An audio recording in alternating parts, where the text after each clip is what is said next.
Hi everybody. For the next few weeks we're going to be doing a study of Paul's letter to the Philippians. I'm going to be going through chapter 1 today. So to help us keep this video short and snappy, why don't you pause the video right now and read Philippians chapter 1 and then come back. No, now. I mean it.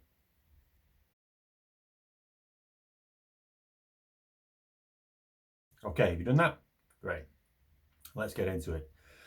Paul is writing this letter from Rome, probably whilst under house arrest, and the Christians in Philippi have sent Epaphroditus to Rome with a gift for Paul, a financial gift. But this letter isn't just a thank you note.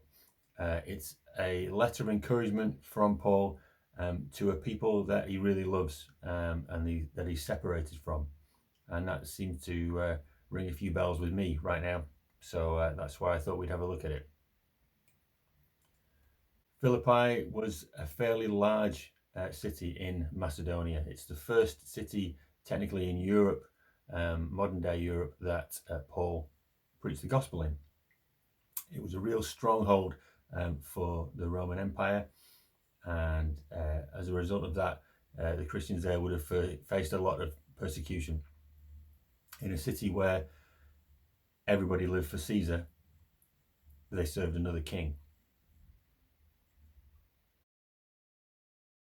Just as Paul had heard how well the church in Philippi were doing serving Jesus in the face of opposition, they'd heard about his imprisonment, and he wants to reassure them that God is still in control, using these circumstances to build his kingdom.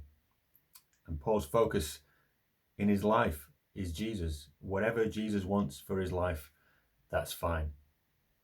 And that attitude isn't a passive, apathetic shrug when things go wrong. He sees all the setbacks in life and finds something to be thankful for, some fingerprint of God working his purpose out.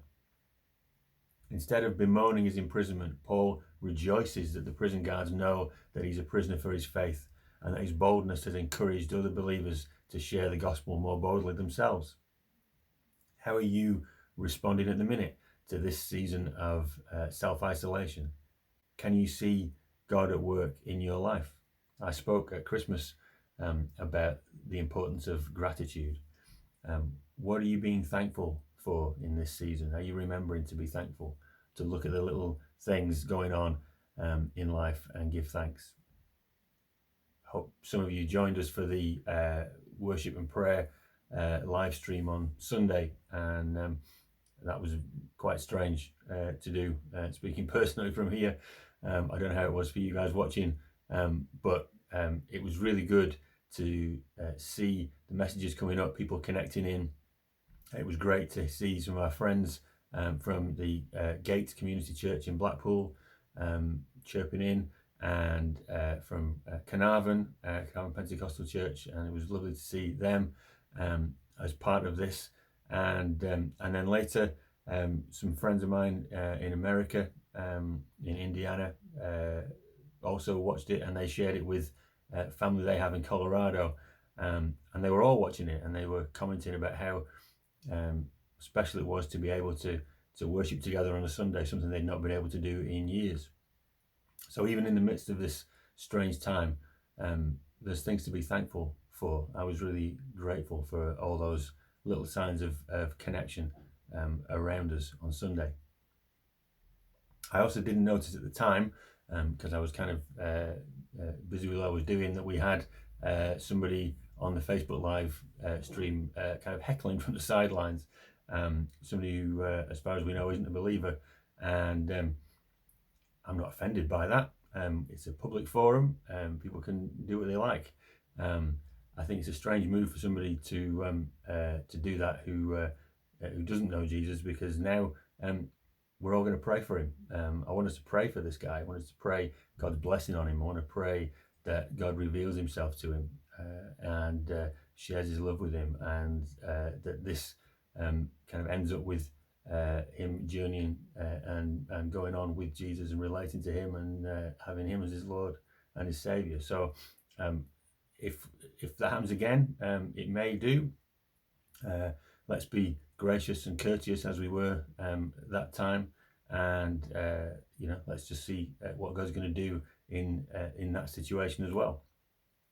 So what are we thankful for in this moment? What are we living for? What's our purpose?